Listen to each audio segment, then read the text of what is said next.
You can see like all these woods are composed of only 3 wood boards, right? Only 3 pieces of wood. If I go ahead and do a group selection of plank C, for example,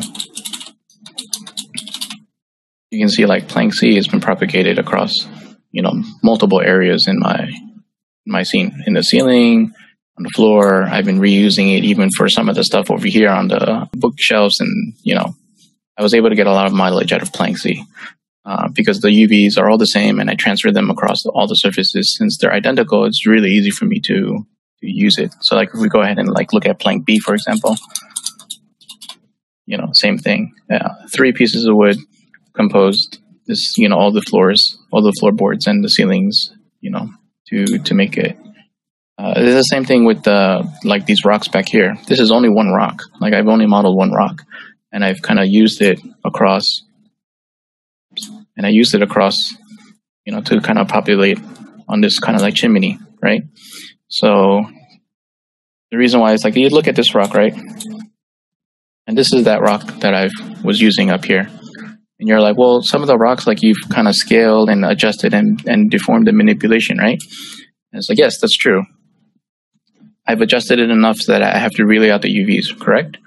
The benefits about doing a single rock in the beginning and kind of like UVing it and making sure that from different angles it appears to be a different rock, right? So you're like over here on the wood, on these wood boards, you'll notice that like this is the top of the wood board, right? And then over here is the bottom of the wood board. So you notice right here it feels like there's 6 pieces of wood, but there's only 3, and I'm just kind of flipping them when I needed to get another variation out of it.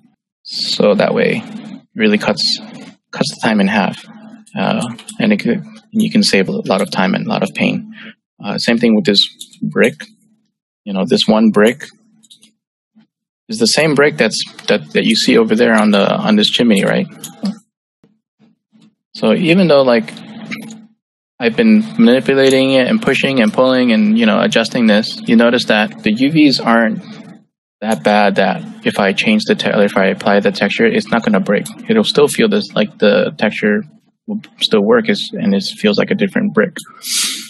So that's kind of like the mileage that the technical kind of setup, because you look at an environment and you're kind of like, all right, well, what am I going to do for, this? Do I find any kind of like repeating assets, or like, do I see anything kind of like that I'm going to make modular? For example, when you're making a building or you're building a city, for example. But trying to pre-plan it is basically exactly what happens in the beginning of any production.